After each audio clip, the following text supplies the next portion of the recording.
அருட்பெருஞ்சோதி அருட்பெருஞ்சோதி தனிப்பெரும் கருணை அருட்பெருஞ்சோதி. எல்லா உயிர்களும் இன்புற்று வாழ்க, வள்ளல் மலரடி வாழ்க வாழ்க, கொல்லா விரதம் குவளை எல்லாம் ஓங்குக, நல்லோ நினைத்த நலம் பெறுக, நன்றி நினைத்த எல்லோரும் வாழ்க இசைந்து. உலக மக்களே, அறிவார்ந்த அன்பர்களே, ஆண்மநேய ஒருமைப்பாடுடைய அன்பர்களே, அருட்பெருஞ்சோதி ஆண்டவருடைய திருவிளையாடலை பார்த்து கொண்டிருக்கிறோம். அருட்பெருஞ்சோதி ஆண்டவர் 1823ஆம் ஆண்டு தொடங்கி 1874 30/1 இரவு 12 வரையிலும் அவருடைய திருவிளையாடல் தொடர்கிறது. இந்த பிரபஞ்சத்திலேயே அருட்பெருஞ்சோதி ஆண்டவருடைய கடைசி திருவிளையாடல்.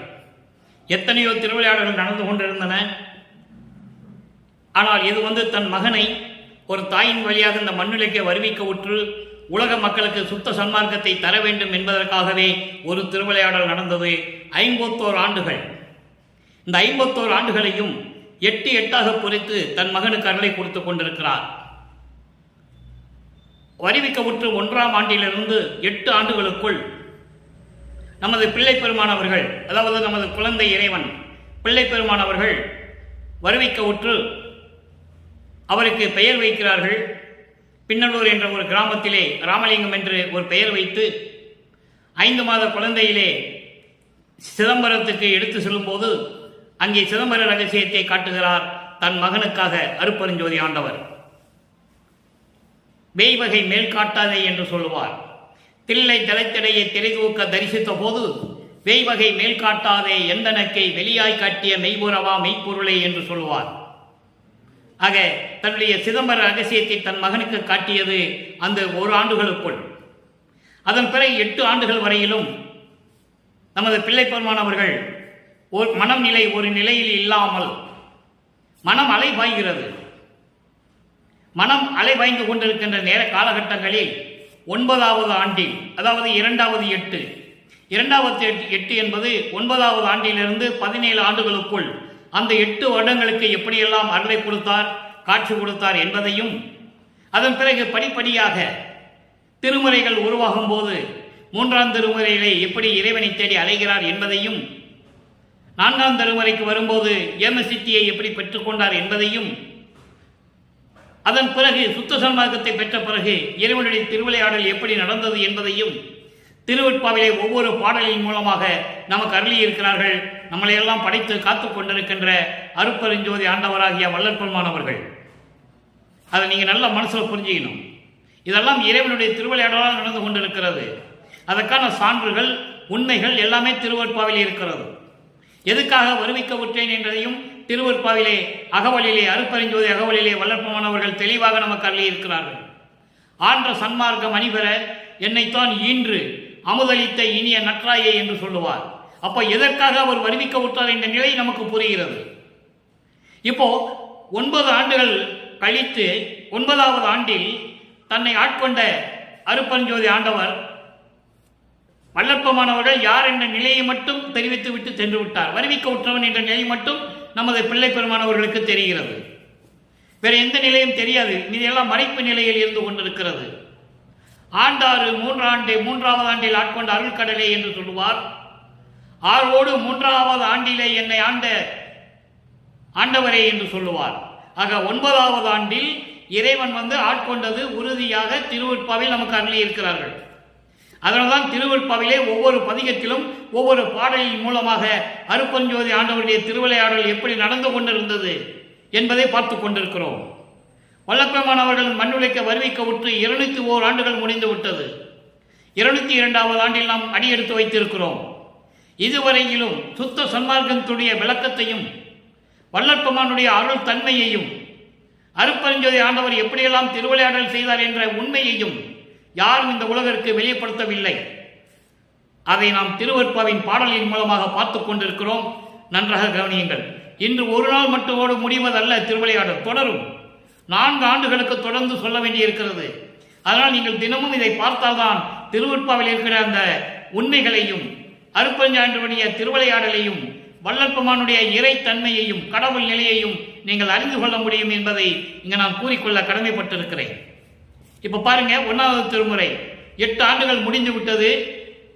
நமது பிள்ளை பெருமானவர்கள் இந்த மண்ணுலைக்க வருவிக்க விட்டு ஒரு தாயின் வழியாக 8 ஆண்டுகள் முடிந்து விட்டது. 9வது ஆண்டிலே ஆட்கொண்டு வருவிக்க உற்றவன் என்ற நிலை மட்டும் தன் மகனுக்கு தெரிவித்து விட்டு சொல்லுகிறார்.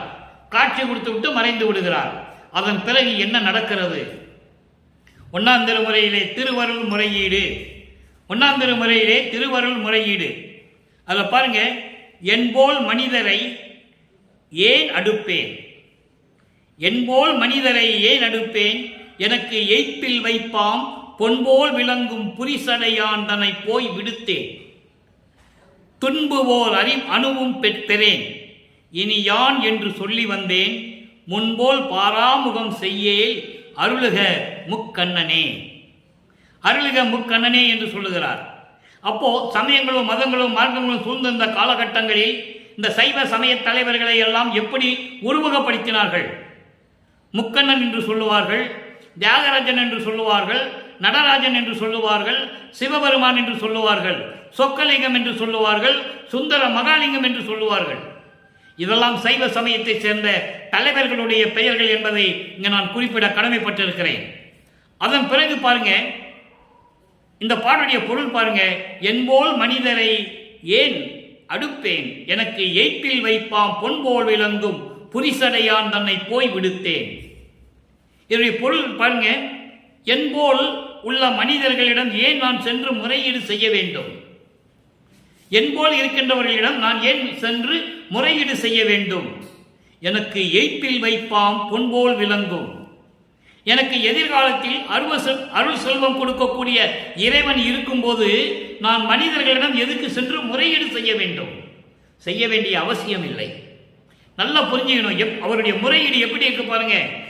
இறைவன் அருப்பஞ்சாண்டவர் திருவிளையாடல் செய்து தன் மகனை ஆட்கொண்டு சென்று விட்டார், மறைந்து விட்டார். அதன் பிறகு அவருடைய மனநிலை ஒரு நிலையில் இல்லை, வெளியும் சொல்லவும் முடியாது, அது காலத்தின் கட்டாயம். ஆக வெளியும் சொல்ல முடியாத நிலையில் மற்றவங்கிட்ட சொல்லவும் முடியலை. அப்பா நான் இறைவனால் வருவிக்க உற்றவன் என்ற நிலையும் அவர் சொல்ல முடியவில்லை, சொல்லவும் கூடாது. அது இறைவனுடைய திருவிளையாடல் நடந்து கொண்டிருக்கிறது. அப்ப என்ன சொல்றாருன்னா, நான் ஏன் மனிதர்கள்கிட்ட போய் நான் முறையீடு செய்யணும்?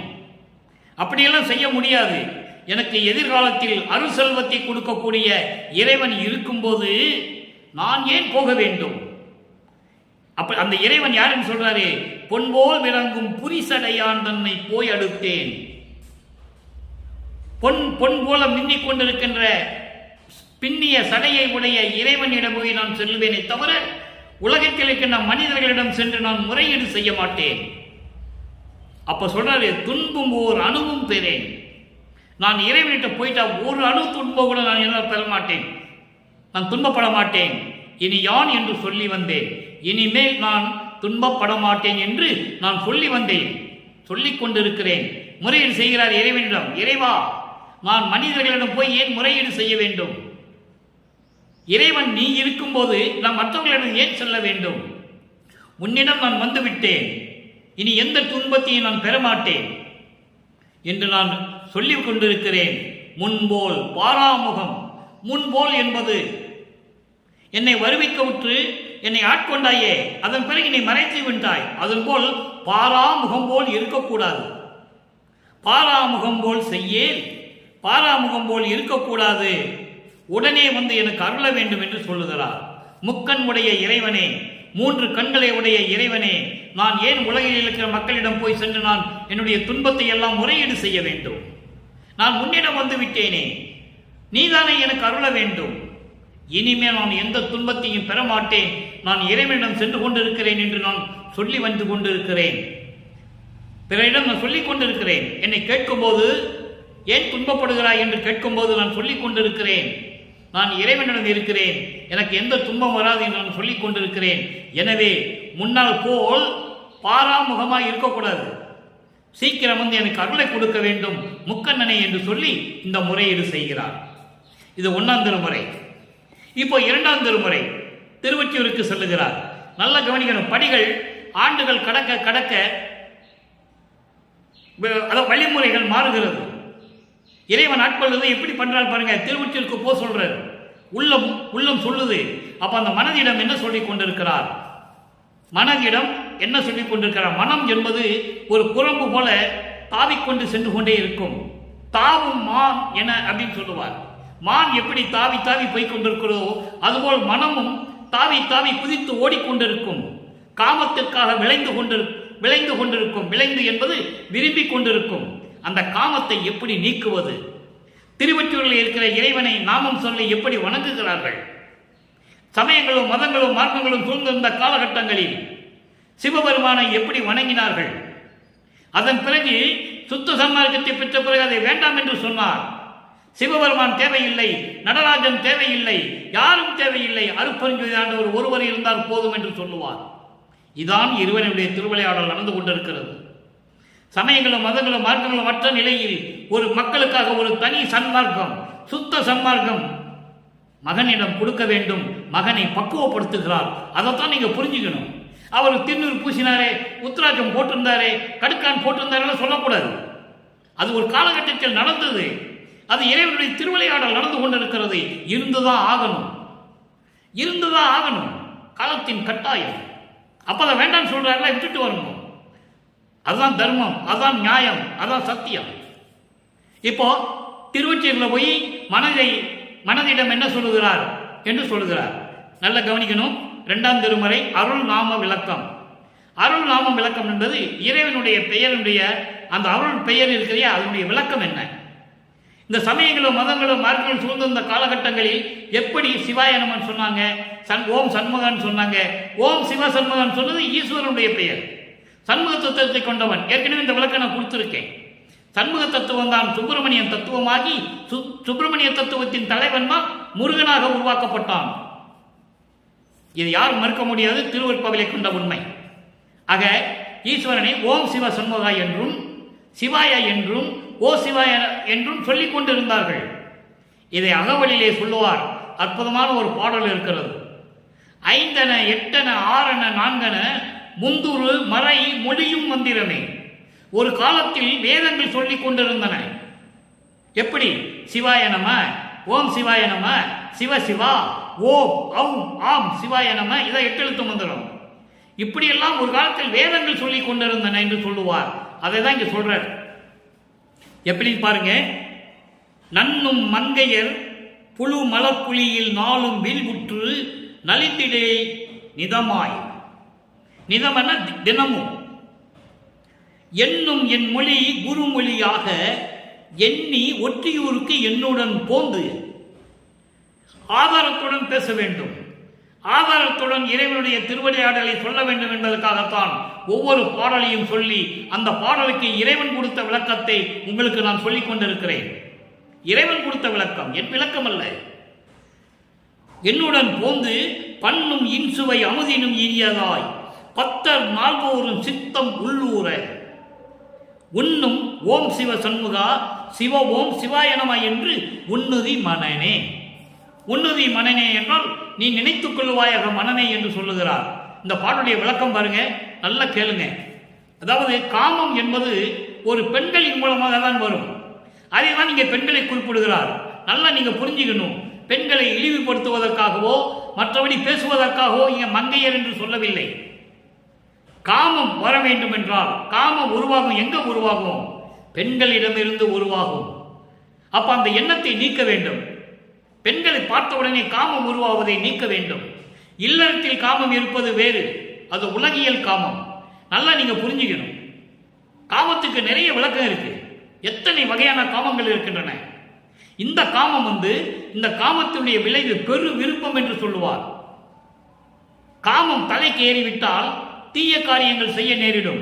கற்பழிப்பது, பெண்களை துன்புறுத்துவது, இந்த நிலைகள்லாம் ஏற்படும். அதை போக்க வேண்டும் என்று சொல்லுகிறார் மனதிடம். நல்லா கவனிக்கணும் நீங்க. அந்த காமத்தை போக்க வேண்டும். அப்ப மனதிடம் சொல்லுகிறார், மனமே நீ பெண்களோடு சேர்ந்து காமத்தில் சிக்கி மலத்தில் இருக்கும் புழு போல, மலத்தில் இருக்கும் புழு அதுபோல நெளிந்து கொண்டு துன்பப்பட்டு கொண்டிருக்கிறாய். தினமும் விழுந்து துன்பப்பட்டு கொண்டிருக்கிறாய். அதனால் சொல்றாரு நிதம் என்று சொல்லுகிறார். நிதம் என்றால் தினமும். அப்ப அந்த காமத்தை போக்க வேண்டும். எப்படி என்றால் தினமும் நிரந்தரமாக துன்பப்பட வேண்டாம். நீ நான் சொல்லுவதை கேள். நான் சொல்லுவதை ஒரு குரு சொல்வது போல கேட்டு என்னோடு திருவொற்றியூருக்கு வா என்று சொல்லுகிறார். திருவொற்றியூருக்கு வா என்று சொல்லுகிறார். திருவொற்றியூருக்கு வந்தால் அங்கே பக்தர்கள் எல்லாம் மனமகிழ்ந்து ஓம் சிவசண்முகா சிவவோம் ஓம் சிவாயா என்று சொல்லிக் கொண்டிருக்கின்றார்கள். எனவே நீயும் அங்கு வந்து மனதை ஒருநிலைப்படுத்தி அந்த நாமங்களை சொல்லி காமத்திலிருந்து வெளியே வந்துவிடு, என்னுடன் திருவொற்றியூருக்கு வா என்று சொல்லி மனதிடம் சொல்லுகிறார். அன்பர்களே, இந்த நிலை சமயங்களும் மதங்களும் மார்க்கங்களும் அதாவது அதை விட்டம் நீக்கி சுத்த சன்மார்க்கத்துக்கு வரும்போது இதெல்லாம் தேவையில்லை. அருப்பெருஞ்சோதி அருப்பெருஞ்சோதி தனிப்பெருங்கருணை அருப்பெருஞ்சோதி ஒரே மந்திரம். சைவ சமயத்தை சேர்ந்த ஆலயங்களில் நீங்க போய் பாருங்க. சிதம்பரத்தில் ஒரு வழிபாடு நடக்கும், ஒரு மந்திரம் சொல்லுவாங்க. திருவொற்றியூரில் ஒரு வழிபாடு நடக்கும், ஒரு மந்திரம் சொல்லுவாங்க. வழிமுறைகள் எல்லாம் வேறுபட்டிருக்கும். ஆனால் சுத்த சன்மார்க்கத்தில் என்பது ஒரே நிலை, ஒரே மகாமந்திரம் தான். அருட்பெருஞ்சோதி அருட்பெருஞ்சோதி தனிப்பெருங்கருணை அருட்பெருஞ்சோதி அருட்பெருஞ்சோதி ஒரே கடவுள் என்று சொல்லுவார். அதை நம்ம பார்க்க போறோம். நிலைகள் மாற வேண்டும். அதுக்காக தான் நம்ம முதலிருந்து வரோம். ஏன்னா இந்த பிரபஞ்சம் தோன்றிய காலத்திலிருந்தே 4 யுகங்களிலும் கிரேத யுகம், திரேத யுகம், துவார யுகம், கலியுகம் 4 யுகங்களிலுமே இதான் நடந்துகிட்டு இருக்கு. அதுக்காக தான் கலியுகத்தினுடைய கடைசி முடிவில் கலியுகம் முடிந்து விட்டது. 1900 ஆண்டு கலியுகம் முடிந்து விட்டது. வல்லற்பமான் நமது இறைவன் தெளிவாக கூறியிருக்கிறார்கள். இப்போ சமரச சுத்த சன்மார்க்க காலத்தில் இருந்து கொண்டிருக்கிறோம், ஒளி யுகத்தில் இருந்து கொண்டிருக்கிறோம். இந்த யுகத்திற்கும் சமரச சுத்த சன்மார்க்க காலத்துக்கும் வயது இல்லை. கிரேத யுகத்துக்கு வயது உண்டு, திரேத யுகத்துக்கு வயது உண்டு, துவார யுகத்துக்கும் வயது உண்டு. எல்லாருக்கும் ஆயுள் உண்டு. பதத்தலைவர்கள் பிரம்மன், திருமால், ருத்திரன் யாராக இருந்தாலும் சரி எல்லாருக்கும் ஆயுள் உண்டு. ஆனால் வல்லற்பமானுக்கு இல்லை. ஒவ்வொரு யுகத்திலையும் இருந்தவர் என்பதை திருவற்பவை மூலம் நாம் பார்த்து கொண்டிருக்கிறோம். அதை நல்லா புரிஞ்சுக்கணும். அப்போ இந்த நிலையில் இருக்கும்போது சமயங்களும் மதங்களும் மார்க்கங்களும் சூழ்ந்திருந்த காலகட்டங்களில் வல்லற்பமான் மனதிடம் இப்படி சொல்லுகிறார். சுத்த சன்மார்க்கத்தை பெற்ற பிறகு இறைவனுடைய திருவிளையாடல் நடக்கும்போது அங்கே எப்படி சொல்வார் என்பதை இப்போ நம்ம பார்க்க போறோம். அதனால்தான் 1ஆம் திருமுறையிலிருந்து நம்ம வந்துகிட்டு இருக்கோம். அது இப்படி சொன்னாதான் இறைவனுடைய திருவிளையாடல் உங்களுக்கு புரியும். ஒவ்வொரு கட்டமா சொல்லணும் இல்லையா? இப்போ 2வது திருமுறை முடிந்து விட்டது.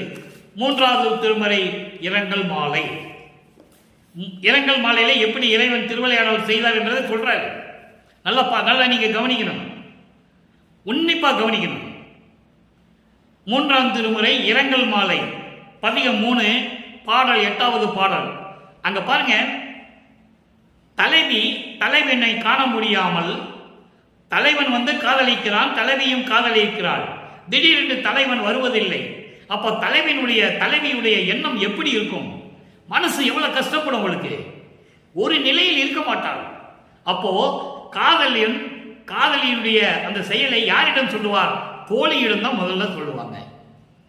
பெண்கள் ஒரு ஆணை காதலிக்கும் போது தன்னுடைய காதலை தன் தோழியிடம் தான் முதல்ல சொல்லுவாள்.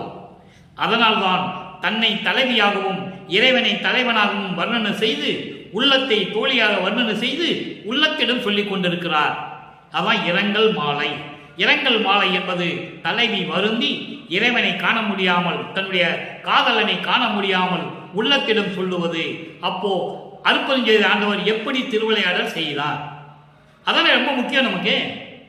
இப்ப பாருங்க, இந்த நிகழ்ச்சி நடக்கும்போது, இந்த நிகழ்வுகள் நடக்கும்போது நமது பிள்ளை பெருமான் வல்லற்பமான் அவர்களுக்கு மண்ணுலகிலே வருவிக்க உற்று 24வது ஆண்டுகள் நடந்து கொண்டிருக்கிறது. வல்லற்பமானுக்கு வயது இல்லை. வருவிக்க உற்ற ஆண்டிலிருந்து 24வது ஆண்டில் இந்த நிகழ்ச்சி நடந்து கொண்டிருக்கிறது. திருவொற்றியூரிலே நடந்து கொண்டிருக்கிறது. நல்லா கவனிங்க. வானும் புவியும் புகழ்வொற்றி வானர் மலர்க்கை மழுவினோடு மானும் உடையார் எந்தனக்கு மாலையிட்டது ஒன்று அல்லால் நானும் அவரோடு கூடி ஒரு நாளும் கலந்தது இல்லையடி அன்றவை. முக்கியமான வரி இது. மாலையிட்டது ஒன்று அல்லால் நானும் அவரும் கூடி ஒரு நாளும் கலந்தது இல்லையடி. தோழியிடம் சொல்லுகிறார், உள்ளத்திடம் சொல்லுகிறார், திருவொற்றியூரில் வச்சு சொல்றார். அப்போ வல்லற்பமானவர்கள் வருவிக்க உற்று 24 ஆண்டுகள் ஆகிறது. 3வது எட்டில் இருந்து கொண்டிருக்கிறார். 24 முதல் எட்டிலே எப்படி அருள் செய்தார், 2வது எட்டிலே எப்படி திருவிளையாடல் செய்தார், இப்போ 3வது எட்டிலே இருந்துட்டு இருக்காரு. அவருடைய நிலையை உலக மக்களுக்கு தெரிவிக்கிறார் வல்லற்பமானவர்கள். திருவொற்றி வானும் புவியும் இந்த மண்ணுலகம் விண்ணுலகம் புகழக்கூடிய திருவொற்றிலே இருக்கின்ற இறைவன் கையிலே மழுவினோடு, மழு என்பது பரசு என்கின்ற ஒரு ஆயுதம், அது உலகத்தையே அழிக்கும். கோபம் வந்து அந்த ஆயுதத்தை வீசினால் உலகமே அழிந்து விடும். பரசு ஆயுதம், அதான் மழு என்று சொல்லுகிறார். அப்படிப்பட்ட மழு ஆயுதத்தோடு, பரசு ஆயுதத்தோடு கையிலே மானும் உடையார். எந்தனக்கு மாலையிட்டென்றதல்லால், இங்கே மாலையிட்டதுன்னு ஏன் சொல்றாருன்னா, தன்னை ஒரு பெண்ணாக உருவகப்படுத்தியதனால் மாலையிட்டது என்று சொல்லுகிறார். ஆனால் மாலையிட்டது என்பது ஆட்கொண்டது. 9வது ஆண்டிலே என்னை ஆட்கொண்டாரே தவிர, அதனை சொல்ற 9வது ஆண்டில் என்னை ஆட்கொண்டாரே தவிர நானும் அவரும் கூடி ஒரு நாள் கூட சந்தோஷமா இல்லையே. தோழியிடம் சொல்லுகிறார், உள்ளத்திடம் சொல்லுகிறார். அங்க மனதிடம் என்ன சொன்னார்? 2ஆம் திருமுறையில, என் கூட திருவிட்டு வா, அங்கெல்லாம் சிவா சிவான்னு கும்பிட்டு இருக்கான், சிவாய நமன் கும்பிட்டு இருக்கான், நீ வந்து கும்பிடு, உன் மனசை ஒரு நிலைப்படுத்துன்னு சொல்லுவார்கள். ஆண்டுகள் மாறுகிறது, காலங்கள் ஓடுகிறது, அடுத்த திருவிளையாடல் நடக்கிறது. அப்ப என்ன சொல்றாரு மனிதனிடம்? நல்லா கேட்டீங்களே, மனிதன் என்ன சொல்றாரு? என்னை ஆட்கொண்டானே தவிர இறைவன், அதன் பிறகு நானும் அவரும் ஒரு நாள் கூடி கூட கலந்து சந்தோஷமாக இருந்தது இல்லை. உலக மக்களுக்கு சொல்றாரு, அவருடைய நிலையை சொல்றாரு. நல்லா புரிஞ்சுக்கணும். நீங்க வல்லப்பமான் வந்து இறைவனாக இதை வருவிக்கொற்றவர். 201 ஆண்டுகள் பேசுனதை நீங்க மனசுல வச்சிக்காதீங்க. வந்தாரு, போனாரு, சாப்பிட போட சொன்னாரு, ரூம்குள்ள போனாரு, மறைஞ்சிட்டாரு, அதெல்லாம் நடந்ததெல்லாம் அது உலகியல் வழக்கம். அவர் பாடல்கள் என்ன சொல்றாரு, அவருடைய நிலையையும் இறைவனுடைய நிலையையும் அதை தான் நம்ம பார்க்கணும். பேசணும்னா மைக்கு பிடிச்சி என்ன வேணா பேசலாம், அது வேறு விஷயம். உண்மையை சொல்லணும். திருவருட்பாவில் என்ன உண்மை இருக்கு, பிரபஞ்சத்தின் உண்மை என்ன, கடவுளுடைய நிலை என்ன, யார் கடவுள்னே நீங்க மக்களுக்கு தெரியாது. அந்த நிலையில் இருக்கும்போது வல்லப்பமான் திருவருட்பாவில் சொல்றாரு பாருங்க, இறைவன் என்னை ஆட்கொண்டானே தவிர நானும் அவரும் ஒரு நாள் கூடி கலந்து சந்தோஷமாய் இருந்தது இல்லை. இந்த குறையை நான் யாரிடம் போய் சொல்லுவேன், இந்த குறையை நான் யாரிடம் போய் சொல்லுவேன் சொல்லுவார். 1ஆம் திருமுறை இன்னைக்கு என்ன பார்த்தோம்? முதல் பாடல்ல, நான் அந்த மனிதர்கள்ட்ட நான் யாருக்கையும் போக மாட்டேன், என் குறையை யார்கிட்ட போய் சொல்றது அப்படின்னு சொல்லுவார். இங்க என்ன சொல்றாரு? இறைவனிடம் சொல்றார், என் குறையை நான் எவருக்கு கூறுவேனே என்று சொல்லி இதை முடிக்கிறார். இப்போ 3ஆம் திருமுறை வரைக்கும் நம்ம நிலைமையை பார்த்துட்டோம். நல்லா கவனிங்க, இன்னும் வந்து அருளை கொடுக்கல, திருவிளையாடல் நடந்து கொண்டு இருக்கிறது.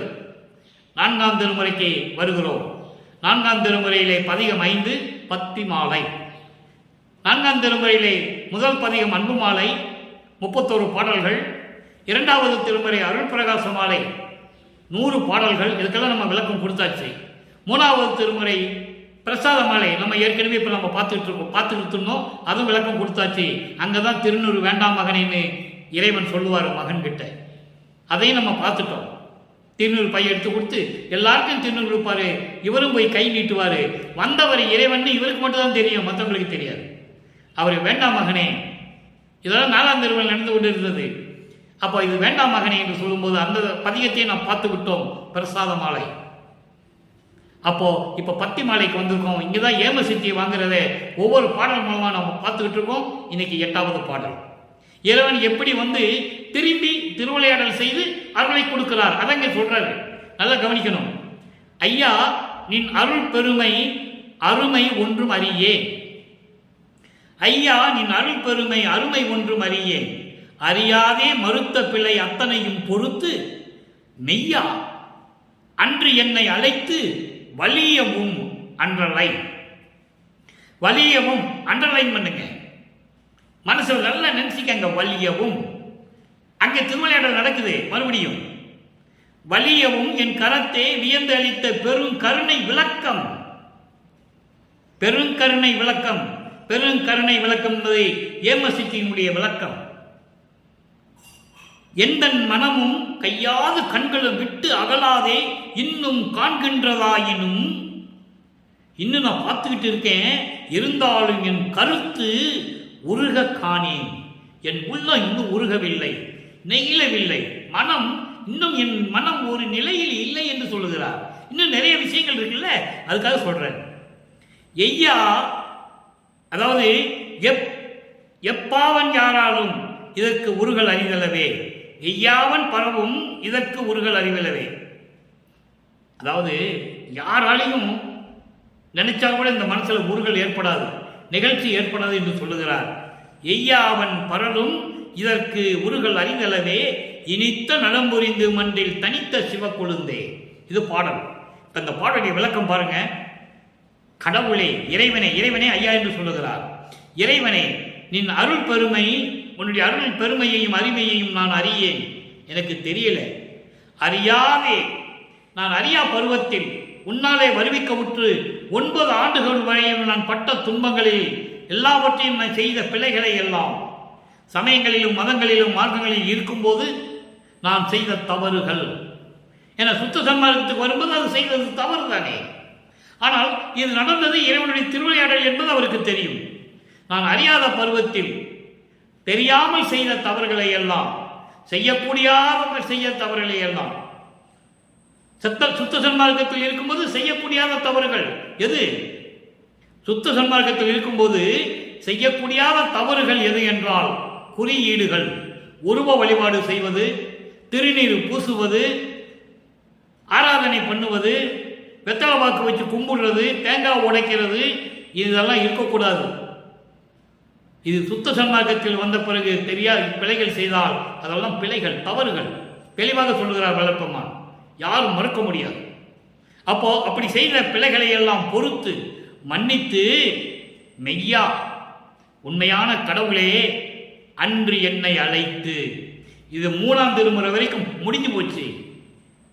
இப்போ 4வது எட்டிலிருந்து கொண்டிருக்கிறார். 4 32, 25வது ஆண்டிலிருந்து 33 ஆண்டுகளுக்குள் என்ன நடந்தது அதை தான் இப்போ சொல்லிட்டு வராரு. இந்த 33 ஆண்டுகளுக்குள் நடந்ததை ஏற்கனவே நான் சொல்லியிருக்கிறேன். தனக்கோடி அம்மையாரை திருமணம் செய்தது, தாலி கட்டியது என்றுதான் சொல்ல வேண்டும். தாலி கட்டி தனக்கோடி அம்மையாருடைய சாபத்தை நீக்கியது, அந்த அம்மாவுக்கு மோட்ச வீட்டை கொடுத்தது, நல்ல மோட்ச வீட்டை கொடுத்தது அந்த அம்மையாருக்கு இந்த பகுதியிலே தான் 4வது எட்டில். அப்போ பிரம்மன் திருமலாந்த வாழ்த்தினார்கள், அதெல்லாம் பாட்டில் இருக்கு, அதை நம்ம பின்னால பார்ப்போம். ஆதாரங்கள் இருக்கு, உண்மைகள் இருக்கு, திருவருட்பாவில் விளக்கங்கள் இருக்கு. ஆக அது முடிந்த உடனே தான் இந்த ஏமசித்தி நிலை உருவாகிறது. அது முதல்ல சொல்லிட்டாரு, அருட்பிரகாச மாலையில் இருக்குது, அதை நம்ம பார்ப்போம். அருட்பிரகாச மாலையில் 95வது பாடலில் அது இருக்கு. அதுக்கப்புறம் இது ஏமசித்தியை வாங்குறாரு. முதல்ல தாலி தான் கட்டுறாரு தனக்கோடி அம்மையாருக்கு. ஏன்னா அதெல்லாம் நீக்கணும். அது வந்தது இந்த உலகிற்கு, இந்த மண்ணுலக வரைவுக்கு விட்டது காரணமே அதுவும் ஒண்ணு. எப்படி அகலிக்கு சாபம் நீங்கியதோ, நல்லா புரிஞ்சுக்கணும் நீங்க. அகலியுடைய கௌசிக முனிவன் தன் மனைவிக்கு சாபம் கொடுக்கிறாள். இந்திரன் போய் அகலியிடம் அவனுடைய கணவன் போல உருவம் எடுத்து போய் உறவாடி வந்து விட்டான், உடலுறவு செய்து வந்து விட்டான். இது அவனுக்கு தெரிந்து கௌசிக முனி தன் மனைவி அகலிக்கு சாபம் இடுகிறான். அப்ப அந்த சாபத்தை நீக்கணும், என்ன பண்ணணும்னு அவன் கேட்கிறான். ராமாவதாரத்திலே ராமனுடைய பாதம் பட்டவுடனே உன்னுடைய சாபம் நீங்கும் என்று சொல்லுகிறான். அதே போல இங்கே தனக்கோடி அம்மையாருக்கு ஏற்பட்ட அந்த பாவங்கள் கர்மங்கள் எல்லாம் நீங்க வேண்டும். அந்த அம்மையாருக்கு நல்ல நிலையை கொடுக்க வேண்டும். இது ஏற்கனவே நிர்ணயிக்கப்பட்டது விண்ணுலகத்திலே. அதனால்தான் இவருக்கு அக்கா மகளாக, அந்த பெண்ணிற்கு இவர் தாய் மாமனாக வருகிறார். அதை ஒரு பாடலிலே கூறுவார், நம்ம பார்க்க போறோம். இதை மனசுல வச்சுக்கங்க. எல்லாத்தையும் விளக்கம் சொன்னா இன்னைக்கு பேசி முடிக்க முடியாது. அதனாலதான் சொல்றேன், எல்லாத்துக்கும் விளக்கம் இருக்கிறது உங்களுக்கு தெளிவா வரும். அப்போ அந்த நிலையில் இருக்கும்போது இப்ப ஏமசித்தியை வாங்குகிறார். அன்னைக்கு வந்து திரும்பவும், அப்ப இதுக்கு முன்னால் நடந்தது வேற, அடுத்த திருவிளையாடல் தொடர்கிறது. திரும்பவும் வலியவும் திரும்பவும் என் கரத்தை வியந்து அளித்த, மகிழ்ந்து அளித்த பெரும் கருணை விளக்கம். அந்த ஏமசித்தினுடைய விளக்கம் தன் மனமும் என்னுடைய கண்களை விட்டு அகலாத நிலையில் இன்னும் அப்படியே என் கண்ணில் தெரிகிறது என்று சொல்லுகிறார். அந்த திருவிளையாடல் காட்சி என் கண்ணுக்கு தெரிகிறது, இருந்தாலும் கூட என் உள்ளம் இன்னும் உருகவில்லை, என் உள்ளம் இன்னும் நிம்மதி அடையவில்லை, சாந்தி அடையவில்லை. இன்னும் நிறைய விஷயங்கள் இருக்கு, அதை நினைச்சு அவர் சொல்றாரு. இன்னும் அடுத்த திருவிளையாடல் இருக்குல்ல, அதுக்காக அதை நினைச்சு சொல்றாரு அவரு. என் உள்ளம் உருகவில்லை. இப்படி இருக்கும்போது வன்பரலும் இதற்கு உருகல் அரிதளவே. கருங்கல் கூட இதுக்கு உருகுமா? அதெல்லாம் வியப்பா இருக்கிறது. எனவே அம்பலத்திலே நடனமாடிக்கொண்டு அருளாட்சி செய்து கொண்டிருக்கின்ற தனித்த சிவக்கொழுந்தே என்று சொல்லுகிறார். ஆக இறைவனுடைய திருவிளையாடலை ஏம சித்தியை பெற்றுக்கொண்டதை இங்கே சொல்லுகிறார். இன்னும் நிறைய இருக்கு. இந்த ஏம சித்தி என்னென்னன்றதை நீ பின்னால் வரும். அடுத்த பதியத்தில் நம்ம பார்க்க போறோம். தொடர்ந்து வந்துகிட்டே இருக்கும். மனசுல வச்சுக்கங்க. 4ஆம் திருமுறையில வரும்போது அவர் ஏம சித்தியை பெறுகிறார் மட்டும் நீங்க மனசுல நல்லா வச்சுக்கங்க. அதுக்கப்புறம் அதனுடைய என்ன விளக்கங்கள் என்றதை பின்னால வந்துகிட்டே இருக்கும். இங்க விளக்கம் மட்டும் சொல்லுவார். ஏன்னா ஒரு பாடலை எல்லாத்தையும் சொல்லிட முடியாது. அதே மாதிரி ஒரு விளக்கத்தை ஒரே நாளில் சொல்ல முடியாது. நல்லா புரிஞ்சுக்கணும் நீங்க. அதுக்கடுத்து காலங்கள் மாறுகின்றன, ஆண்டுகள் உருண்டோடுகிறது. சமரச சுத்த சன்மார்க்கத்தை தன் மகனுக்கு தர வேண்டும். அப்போ சமயங்களிலும் மதங்களிலும் மார்களிலும் பற்றுகள் எல்லாம் விட சொன்னார், விட்டு விட்டார். எல்லாவற்றையும் பொய் என்று உலக மக்களுக்கு சொல்லிவிடு என்று சொன்னார், இவரும் சொல்லிவிட்டார். ஞானசரியில் வருவதெல்லாம் பொறித்த மதம் சமயம் எல்லாம் பொய் பொய்யன்னு சொல்லுவார். யாரும் சொல்ல முடியாது, இறைவனால் தான் சொல்ல முடியும். அப்போ அதெல்லாம் நம்ம பார்க்க போறோம், வர வர பார்ப்போம். இப்போ 6ஆம் திருமுறையிலே சுத்த சன்மார்க்கத்தை பெற்ற பிறகு இவரை சூழ்ந்திருக்கின்ற மாயைகள் எல்லாம் நீங்க வேண்டும். சுத்த சன்மார்க்கத்துக்கு உள்ள என்றாகிறாரு. அப்போ முதல் படி இவருடைய மாயைகள் எல்லாம் நீங்க வேண்டும், ஆசைகள் நீங்க வேண்டும். எப்படி முறையீடு செய்கிறார்? மாயை வலிக்க விலங்கல் என்ற பதிகத்திலே 5வது பாடல். நல்லா கவனிங்க. துருக்களோ கொடும் கருங்கல்லோ, அதாவது துருக்களோ கொடும் கருங்கலோ என்பது, துருக்கள் என்பது இந்த கல்லுகளிலே பாறைகளிலே 2 விதமா இருக்கு. செம்பாறாங்கல், கரும் பாறாங்கல். செம்பாறாங்கல் என்பது கொஞ்சம் சிவப்பா இருக்கும், அதுவும் கல்லு தான், ஆனால் அது சிவப்பா இருக்கும், அதாவது துருக்கள் என்று சொல்லுகிறார். கருங்கல் கருப்பா இருக்கும், கரும் கருங்கல். இப்படி செம்பருங்கல்லோ கருங்கல்லோ கடினமான கருங்கல்லோ வயிற சூழ்களோ என கால் கொள்ளும் மனத்தேன். தன்னுடைய மனதை சொல்லுகிறார். நான் சமயங்களிலும் மதங்களிலும் மார்க்கங்களில் இருக்கும்போது எனது மனம் கல்லு போன்று இருந்தது என்று சொல்லுகிறார். எப்படி? செம்கல்லு பராங்கல்லு, கருங்கல்லு, செம்கருங்கல்லு, இப்படியெல்லாம் சொல்லுகிறார். அப்படி கொண்ட மனம் உடையவன் நான் தருக்கல் ஆவண கருக்களோடு உழல்வேன். அதாவது ஆணவத்தோடும் செருக்கோடும் அகங்காரத்தோடும் நான் திரிந்து கொண்டிருந்தேன். எப்போ? சமயங்களிலும் மதங்களிலும் மார்க்கங்களில் இருக்கும்போது. இப்போ அதெல்லாம் நீக்கணும்ல, சுத்த சன்மார்க்கத்துக்குள்ள வராரு. அப்போ அதெல்லாம் நீக்கணும், இறைவனையிலே நீக்க சொல்லுகிறார். அதான் இறைவனுடைய திருவிளையாடல் தொடருகிறது. நல்லா கவனிக்கணும் நீங்க. அப்போ நீக்க சொல்லுகிறார். அப்போ இறைவன் வந்து நீக்கணும்ல, அப்போ நீக்கியதையும் சொல்லுவார். இப்ப நீக்கணும்னு சொல்றாரு. இறைவன் நீக்கிவிட்டார், நான் நீக்கிவிட்டேன், இறைவன் நீக்கிவிட்டார், நான் எல்லாவற்றையும் நீக்கிவிட்டேன் என்றும் சொல்லுவார். அப்போ இறைவனுடைய திருவிளையாடல் நடந்து கொண்டிருக்கின்றது என்று நீங்கள் புரிந்து கொள்ள வேண்டும். அடுத்து, சந்தை நாயன பந்தமுற்று அலைவேன். தெருவில் போற நாய் கூட்டம் இருக்குதே, நாய் கூட்டத்தோடு சேர்ந்துக்கும். ஒரு நாய் தெருவழியா போகும்போது இன்னொரு நாய் வந்து சேர்த்துக்கும். அப்படி நாய் கூட்டங்கள் போன்று நான் தெரு தெருவாக சென்று சுற்றி கொண்டிருந்தேன். சமயங்களிலும் மதங்களிலும் மார்க்கங்களிலும் பற்றுகளிலும் பற்று வைத்து இருந்த போது அதை நீக்க வேண்டும், அந்த மாயையை நீக்க வேண்டும் என்று சொல்லுகிறார். அடுத்து பாருங்க, திருக்கு எல்லாம் பெரு வெறுக்கென புகுவேன். திருக்கெல்லாம் பெரும் வெறுக்கென புகுவேன். இங்கே வெறுக்கு என்பது பூனை. பூனை எப்படியெல்லாம் அலையும், அது போன்று நான் அலைந்து கொண்டிருந்தேன். பதுங்கி பதுங்கி பூனை பதுங்கி பதுங்கி மெதுவாக அப்படியே போகும்.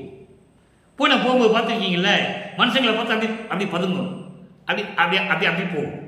அது போன்று நான் பதுங்கி பதுங்கி போய் கொண்டிருந்தேன். என் உடம்பெல்லாம் நடுங்கிக் கொண்டிருந்தது, உள்ளம் வருந்தி கொண்டிருந்தது. சமயங்களிலும் மதங்களிலும் மார்க்கங்களில் இருக்கும்போது அந்த மாயைகள் எல்லாம் நீக்க வேண்டும் என்று சொல்லுகிறார். அடுத்து சொல்லுவார் பாருங்க, உருக்கள் ஆவதற்கு என் செய்ய கடவேன். தீயன் என பெரும் பேய் என் உள்ளம்தான். பேய் போன்று அலைந்து கொண்டிருக்கின்ற இந்த உள்ளம் கொண்டைய நான், இந்த உள்ளம் நெகிழும்படி நான் என்ன செய்ய வேண்டும்? சுத்த சன்மார்க்கத்தில் என்றாகிறார். சுத்த சன்மார்க்கத்தில் இருந்தால்தான் உள்ளம் நெகிழும். சுத்த சன்மார்க்கத்தில் இருந்தால்தான் உயிர் பற்று வரும், உயிரின் மேல் இரக்கம் வரும், தயவு வரும், கருணை வரும், ஜீவகாரணிய ஒழுக்கம் வரும். அதை தான் இங்க சொல்ல போறார். அடுத்து நம்ம பார்க்க போறோம். அப்ப என்னுடைய உள்ளம் நெகிழ்வதற்கு நான் என்ன செய்ய வேண்டும் என்று சொல்லுகிறார். அப்ப அப்பா என்ன சொல்வார்? மகனே, உனக்கு சுத்த சன்மார்க்கத்தை தரப்போகிறேன், பெற்றுக்கொள் என்று சொல்லுவார். நான் சொன்ன சுத்த சன்மார்க்கத்தை என் தந்தையிடம் இருந்து பெற்றுக்கொண்டேன் என்று சொல்லுவார். அதுதான் பார்க்க போறோம். நல்லா கவனிங்க. அடுத்து திருவருள் விளைதல். முறையீடுன்னு ஒரு பதிகத்தில் 9வது பதிகத்தில் 8வது பாடல். நல்லா கவனிங்க. சாகா தலை அறியேன், வேகாத காலின் தரம் அறியேன், போகாத தண்ணீரை அறியேன். சாகா தலை என்பது ஞான தேகம். இதுக்கெல்லாம் விளக்கம் நான் ஏற்கனவே கொடுத்துருக்கேன். 3 வருஷத்துக்கு முன்னால நம்ம யூடியூப்ல பார்க்கலாம். இப்போ ஒவ்வொன்றும் தனியாக விளக்கம் நம்ம சொல்ல முடியாது, சுருக்கமாக சொல்றேன். சாகா தலை என்பது ஞான தேகம், வேகாத கால் என்பது பிரணவ தேகம், போகாத தண்ணீர் என்பது போகா புனல் என்பது சுத்த தேகம். இந்த 3 தேகங்களுக்கு விளக்கம் நான் கொடுத்துருக்கேன். அது ஒவ்வொன்றும் இப்போ தனியாக விளக்கம் சொல்லணும், அதே ஒரு நாள் ஆகும். இப்போ இந்த 3 தேகத்தை மட்டும் சொல்லிடுறேன், அவர் சொன்னதை சொல்றேன். ஓகே. அதாவது ஞான தேகம், பிரணவ தேகம், சுத்த தேகம், இந்த 3 நிலைகளையும் நான் இன்னும் அறிய முடியவில்லை. அறியே ஏன்னா இப்பதான் என்றாகிறாரு, சுத்த சன்மார்க்கத்துக்குள்ள இப்பதான் என்றாகிறாரு, உள்ள வராரு. அப்போ அந்த நிலையை முறையீடு செய்கிறார் தந்தையிடம். அப்போ தந்தை நான் உனக்கு கொடுத்து விட்டேன் என்று சொல்லுவதை அடுத்த பாடலிலே சொல்லுவார். அப்போ இறைவனுடைய திருவிளையாடல் நடந்து கொண்டிருக்கிறது என்று நீங்கள் கருத வேண்டும், நினைத்துக் கொள்ள வேண்டும். ஆகாய நிலை அறியேன். ஆகாய நிலை என்பது ஒரு அற்புதமான ஒரு நிகழ்வு. இங்கே ஆகாய நிலை என்பது பிரபஞ்சத்திலே இருக்கின்ற அண்டங்கள், வெளிகளின் நிலை. என்ன வெளிகள்? பரவெளி, பரம்பரவெளி, பராபரவெளி என்று சொல்லுவார். அதை தான் இங்கே 3 தேகத்தை சொல்லுகிறார். சுத்த தேகத்துக்கு பரவெளி, பிரோண தேகத்துக்கு பரம்பரவெளி, ஞான தேகத்துக்கு பராபரவெளி, இப்படி எல்லாம் நிறைய வெளிகள் இருக்கு. அந்த வெளிகளுடைய நிலைகளையும் எனக்கு தெரியாது. மா காய நிலையும் தெரியாது. மா காயம் என்பது மரணமில்லா ஒரு நிலை. அந்த மரணமில்லா பெருவாழ்வு எப்படி வரும் என்ற நிலையும் எனக்கு தெரியாது. இதெல்லாம் ஏன் சொல்றாருன்னு நீங்க நல்லா புரிஞ்சுக்கணும். சுத்த சன்மார்க்கத்துக்குள்ள உள்ள நுழைகிறாரு, அப்போ முறையீடு செய்தார். அப்ப இதெல்லாம் எனக்கு வேணும்னு கேட்கிறாரு. தந்தை மகனை உனக்கு கொடுத்து விட்டேன் என்று சொல்லுவதை அடுத்த பாடலிலே சொல்லுவார். அடுத்து அறியேன் மெய்நெறி ஓர் அணுளவும் அறியேன். சுத்த சன்மார்க்கத்தை பற்றி, அதான் மெய் நெறி, உண்மையான நெறி, உண்மையான மார்க்கம். அப்படிப்பட்ட சுத்த சன்மார்க்கத்தை பற்றி எனக்கு தெரியாது. சுத்த சன்மார்க்கத்தை அவருக்கு தெரியாது. உள்ளப்பதான் என்றாகிறாரு, மகனுக்கு கொடுக்கறதுக்கு அவர் கூட்டு வராரு. சுத்த சன்மார்க்கத்தை கொடுக்கணும், இவர் வாங்கணும், அதை உலக மக்களுக்கு சொல்லணும். அந்த நிலையில் நம்ம பார்த்து கொண்டிருக்கிறோம். நல்லா கவனிச்சுட்டே வரணும். அப்போ இந்த நிலையில் இருக்கும்போது சுத்த சன்மார்க்கத்தினுடைய நெறிகளும் எனக்கு தெரியாது. ஒரு அளவு கூட தெரியாது, ஒரு அணு கூட தெரியாது என்றார். சிறிது அளவு கூட எனக்கு தெரியாது. சமயங்களிலும் மதங்களிலும் மார்க்கங்களில் பற்று கொண்டிருந்தே தவிர சுத்த சன்மார்க்கத்தை பற்றி எனக்கு தெரியாது. இப்ப நீ கொடுக்குறேன்னு சொல்ற, நான் வரேன். அடுத்து சொல்ற பாருங்க. மா காதலுடைய பெரும் திருவாளர் வலுத்தும் மணிமன்றம் தன்னை அடையும் வழியும் அறிவேனோ. எப்படி சொல்ற பாருங்க. மா மணிமன்றம் எது? அங்கே சிவஞான வெளி 16வது நிலை. சரியை கிரிய யோகம் கடந்து ஞான நிலையில் போக வேண்டும். ஞானத்தின் ஞானம் முதலில் இருக்கின்ற 12 நிலைகள். சரியை 4, கிரியை 4, யோக 4, நானாங்க 16. அப்போ இந்த முன்னாங்க 12 இருக்குல்ல, சரியை கிரிய யோகம் முன்னாங்க 12. இந்த 12 நிலைகளை கடந்து போகிறார். இவருக்கு அறியாமலேயே அந்த நிலைகளை கடக்கிறார் என்பதை ஒரு பாடலிலே சொல்லுவார். அற்புதமா இருக்கும். அதனால்தான் தன் மகனை இந்த சமயங்களிலும் மதங்களிலும் மார்க்கங்களிலும் இருக்க சொன்னது, இருக்க வச்சது அருட்பெருஞ்சோதி ஆண்டவர். அப்ப பாருங்க, அப்புறம் என்ன நடக்குது பாருங்க. அப்படிப்பட்ட ஞான நிலை போற நிலையும் எனக்கு தெரியாது. அந்த நிலைக்கு நான் போகணும். ஏகாய உலகினிடை எங்கனம் நான் புகுவேன், யாருக்கு உரைப்பேன், என்ன செய்வேன், ஏதும் அறிந்திலேனே. இதான் முறையீடு. ஏகாய உலகிடை. ஏகாய உலகிடை என்ன? ஒன்னும் பொய் உலகிடை என்று சொல்லுவார். ஒண்ணுமே பிரயோஜனம் இல்லாத, பலன் இல்லாத இந்த உலக நடையில் இருந்து கொண்டிருக்கிறேன். நான் எங்கே போவேன்? நீ வருவிக்க விட்டு நான் மண்ணுலகத்திலே இருந்து கொண்டிருக்கிறேன். நீ இன்னும் வரல. நீ வராத போது நான் எங்கே போக முடியும்? எனக்கு எந்த வழியும் தெரியாது. சாகா தலை தெரியாது, வேகா கால் தெரியாது, போகா புனல் தெரியாது, எனக்கு சிவஞான வெளிக்கு போகிறதுக்கு வழி தெரியாது, சுத்த சன்மார்க்கம் தெரியாது. இந்த உலகத்தில் என்னை வரவழைத்து விட்டு நீ என்னை இப்படியெல்லாம் துன்பப்படுத்தி கொண்டிருக்கிறாய், நான் எங்கே போவேன் என்று கேட்கிறார். நான் யாரிடம் போய் சொல்லுவேன், எங்கே போய் சொல்லுவேன், எனக்கு ஒன்றும் தெரியலையேன்னு சொல்லுவார். அடுத்து பதிகம் 13. படிப்படியாக பாருங்க. திருவருள் விளைதல். முதல்ல முறையீடு செஞ்சிட்டாரு. இப்போ அருள் வேணும்னு சொல்லணும்ல, கேட்கிறாரு. பதிகம் 13ல் 18வது பாடல். நல்லா கவனிங்க. தருணம் இஞ்சான்றே, இதுதான் நல்ல நேரம், இப்பொழுதுதான் நல்ல நேரம். இஞ்ஞான்றே என்பது இப்பொழுது. தருணம் இஞ்ஞான்றே சுத்த சன்மார்க்க தனிநெறி உலகையெல்லாம் தலைப்ப. சொல்லிட்டாரா? முதல் பாடல முதல் பதியத்தில் என்ன சொல்றாரு? எனக்கு சுத்த சன்மார்க்கம் தெரியாதுன்னு சொல்றாரு. இப்ப என்ன சொல்றாரு பாருங்க, இதுதான் நல்ல தருணம். சுத்த சன்மார்க்கத்தை கொடுத்து உலகமெல்லாம் சிறப்போடு விளங்க, அதான் தலைக்க, உலகெல்லாம் தலைக்க கருணையும் சிவமே பொருள் என கருதும். சிவமே பொருள் என்பது அருட்பெருஞ்சோதி. அருட்பெருஞ்சோதி ஆண்டவர், கருணையோடு இருக்கின்ற அருட்பெருஞ்சோதி ஆண்டவர் தான் கடவுள் என்ற நிலையையும் உலகிற்கு சொல்ல வேண்டும். சுத்த சன்மார்க்கத்தை பற்றி சொல்ல வேண்டும். உலகம் இன்பமோடு இருக்க வேண்டும். உலக மக்கள் இன்பமாக வாழ வேண்டும். அதோடு மட்டுமல்ல, இப்படியெல்லாம் நிறைந்த அருட்பெருஞ்சோதி ஆண்டவர் ஒருத்தர் இருக்கார் என்று சொல்ல வேண்டும். அதுக்கடுத்து பொருள் நிறைந்து ஓங்க, தெருநிலை விளங்க, புண்ணியம் பொற்புற வயங்க, அருள் நயம் தருள்வாய், அருள் நயந்து அருள்வாய், திருச்சிற்றம்பலத்தே அருட்பெருஞ்சோதி என் அரசே. சொல்லிட்டாரா? இதெல்லாம் இருக்கணும்னா உலக நீ அருட்பெருஞ்சோதி ஆண்டவரை எனக்கு அருளை நீ கண்டிப்பா கொடுத்தே ஆக வேண்டும், விரும்பி கொடுக்க வேண்டும். சுத்த சன்மார்க்கம் உலக மக்களுக்கு சொல்ல வேண்டும். உலக மக்கள் இன்பமாக வாழ வேண்டும். தெளிவா சொல்லிட்டாரா? இப்ப அடுத்து பாருங்க, தனித்திருளங்கள். நேரம் ஓடிக்கொண்டிருக்கிறது. தனித்திருளங்கள் பதிகம் 110 44வது பாட்டு என்ன சொல்ற பாருங்க. ஆணை ஆணை நீ அஞ்சலை அஞ்சலை. யார் சொல்றா? தந்தை மகனிடம் சொல்லுகிறார். அருட்பெருஞ்சோதி ஆண்டவர் மகனிடம் சொல்லுகிறார். இவர் அருள் கேட்கிறாரு, எல்லாத்தையும் கொடுக்கணும்னு. அருட்பெருஞ்சோதி ஆண்டவர் சொல்றாரு. இப்போ அதை உலக மக்களுக்கு விளக்கமா நமக்கு தெரிவிக்கிறார். சத்தியம் சத்தியம், நீ பயப்படாதே பயப்படாதே மகனே, அருள் ஒளி தருகின்றோ. அருள்ஜோதி கிட்ட அருட்பெருஞ்சோதி கேட்டாரா எனக்கு எல்லாம் கொடுக்கணும்னு?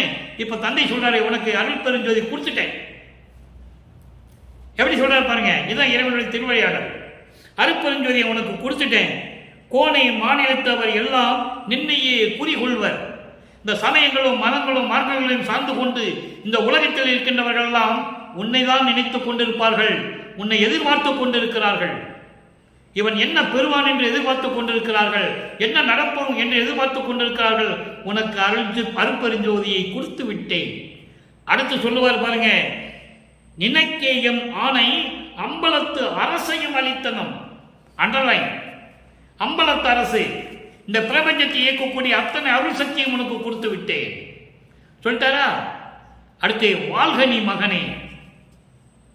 யாரு சொன்னது? இந்த பிரபஞ்சத்தில் எத்தனையோ கலைஞர்கள், எத்தனையோ முனிவர்கள், ரிஷிகள், மகான்கள் எத்தனையோ தோன்றினார்கள். யாரும் இப்படி சொன்னதில்லை. இங்க சொல்றார் பாருங்க. அப்ப அவருடைய அருள் ஆற்றல் என்ன, வல்லப்பெருமானுடைய அருள் ஆற்றல் என்பதை நீங்கள் புரிந்து கொள்ள வேண்டும். வாழ்க நீ மகனே என்று ஏனை பெற்றிட எனக்கு அருள் புரிந்த நின் திருவடிகள் இணை மலர்ப்பதம் போற்றி. ஏனை பெற்றிட கடவுள் நிலையை பெறுவதற்கு எனக்கு அருளை கொடுத்தாயே, அம்பலத்து அரசையும் கொடுத்தாயே, அருட்பெருஞ்சோதி ஆண்டையும் என் கையில் கொடுத்தாயே, வாழ்க என் மகனை என்று வாழ்த்தினாயே, உன்னுடைய திருவடிகளை நான் போற்றி வணங்குகிறேன் என்று சொல்லுகிறார். அடுத்து இறுதியாக ஒரு சின்ன விளக்கம். சன்மார்க்கம் சன்மார்க்கம், நன்மார்க்கம் நன்மார்க்கம், சகமார்க்கம் துன்மார்க்கம் துன்மார்க்கம். மற்ற மார்க்கங்கள் எல்லாம் துன்மார்க்கங்கள் என்று சொல்லுகிறார். எத்தனையோ மார்க்கங்கள் இருந்தன. நான் ஏற்கனவே இதுக்கு விளக்கம் கொடுத்திருக்கிறேன்.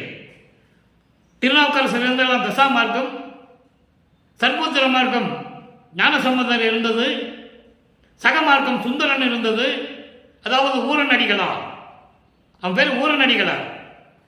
அதன் பிறகு வாத ஊரான் இருந்தது, மாணிக்கவாசர் இருந்தது, சமய மார்க்கம். இப்படி எத்தனையோ மார்க்கங்கள் இருந்தன. அதெல்லாம் துன்மார்க்கம் என்று சொல்லுகிறார். இதை யாரும் மறுக்க முடியாது. அவரை திருவருட்பாவிலே சொல்லி இருக்கிறார். அதோடு மட்டுமல்ல, அருட்பெருஞ்சோதியை கண்டேன், ஆனந்த தெல்லமுது உண்டேன். அருட்பெருஞ்சோதியை நான் கண்டேன், பார்த்து விட்டேன், தந்தை எனக்கு கொடுத்து விட்டார். ஆனந்த தெல்லமுது உண்டேன். தெல்லமுது என்பது சுத்த சன்மார்க்கம் என்ற அமுதம். சுத்த சன்மார்க்கத்தை உண்டேன், பெற்றுவிட்டேன். இருள் பெருமாயை விண்டேனே. இருள் பெருமாயை, சமயங்களையும் மதங்களையும் மார்க்கங்களையும் விட்டு நீங்கி வந்து விட்டேன். எப்படி சொல்றார் பாருங்க. அதோடு மட்டுமா, எல்லாம் செய் சித்தியை கொண்டேனே. பிரபஞ்சத்தை இயக்கக்கூடிய சித்தியை நான் பெற்றுவிட்டேன் என்று சொல்லுகிறார். அதனால்தான் அருட்பெருஞ்சோதி மகனிடம் சொன்னதை முன்னால பார்த்தோம். அம்பலத்து அரசை அளித்தனம் என்று சொல்லுகிறார். அம்பலத்தரசு என்பது திருவாரூர் செங்கோலாட்சி. திருவாரூர் செங்கோலாட்சியை நான் கொடுத்து விட்டேன் என்று சொல்லுகிறார். நான் பெற்றுக்கொண்டேன் என்று சொல்லுகிறார். தந்தை மகனிடம் சொல்லுகிறார், நான் உனக்கு கொடுத்து விட்டேன் என்று சொல்லுகிறார். மகன் வல்லற்பமானவர்கள் உலக மக்களுக்கு சொல்லுகிறார், நான் பெற்றுக்கொண்டேன் என்று சொல்லுகிறார். இதை விட அற்புதமான நிகழ்வுகளெல்லாம் எந்த இறைவனுடைய திருவிளையாடலும் நடந்திருக்காது. முனிவர்கள், ரிஷிகள், பதத்தலைவர்கள் செய்த திருவிளையாடல்கள் எல்லாம் கர்ம சித்தி, யோக சித்தியை சேர்ந்தது. எல்லாம் கர்ம சித்திகள் படித்தவர்கள். சித்தர்களை கர்ம காரியங்களை செய்தவர்கள் என்று சொல்லுகிறார். தெளிவாக இருக்கிறது திருவற்பாவிலே. ஆக ஞான சித்தியை பெற்றவர்கள் யாருமே இல்லை இந்த பிரபஞ்சத்தில். இறைவன் அருட்பெருஞ்சாண்டவருக்கு அப்புறம் அவருடைய மகன் வல்லற்பமான் தான் என்பதை நான் பதிவு செய்து இந்த உரையை இத்துடன் இந்த விளக்கத்தை முடிக்கலாம் என்று கருதுகிறேன். எனவே மக்களே, இறைவனுடைய திருவிளையாடல் தொடர்ந்து கொண்டிருக்கிறது. நீங்கள் தினமும் கண்டிப்பாக பார்க்க வேண்டும். எத்தனையோ திருவிளையாடல் உங்களுக்கு சொன்னாங்க. இந்த திருவிளையாடல் யாரும் சொன்னல, திருவற்பாவில் இருக்கு. இறைவனுடைய கட்டளையினால் இந்த வள்ளலார் ஊழியர் உங்களுக்கு நான் சொல்லிக் கொண்டிருக்கிறேன். எனவே உலக மக்களே, எல்லாரும் ஒன்று கூடி ஒன்று சேர்ந்து சுத்த சன்மார்க்கத்தில் சேர்ந்து உருவ வழிபாடை அறவே ஒழித்து சங்கற்ப விகற்பங்களை எல்லாம் ஒழித்து உண்மையான இறைவனை, ஜோதி இறைவனை, அருட்பெருஞ்சோதியை நீங்கள் வணங்கி கொலையும் கொலையும் தவிர்த்து, அதாவது மாமிச உணவுகளை தவிர்த்து, உயிர்களை கொலை செய்வதை தவிர்த்து நீங்கள் இறைவனை வணங்கி இறைவனுடைய அருளையும் செல்வங்களை எல்லாம் பெற்றுக்கொண்டு இந்த வையகத்திலே நீங்கள் வாழ்வாங்கு வாழ வேண்டும், நோயற்ற வாழ்வில் வாழ வேண்டும் என்று இறைவனுடைய அருளால் தயவோடையும் கருணையோடையும் இந்த வள்ளலார் ஊழியர் வாழ்த்து விடைபெறுகிறேன். மீண்டும் நாளை சந்திப்போம். அருட்பெருஞ்சோதி ஆண்டவருடைய திருவிளையாடல் தொடரும். 4 ஆண்டுகளுக்கு தொடரும். எனவே தினமும் நீங்கள் பார்க்க உங்களை வேண்டி கேட்டுக்கொள்கிறேன். அருட்பெருஞ்சோதி, அருட்பெருஞ்சோதி, தனிப்பெருங்கருணை அருட்பெருஞ்சோதி. நன்றி, வணக்கம்.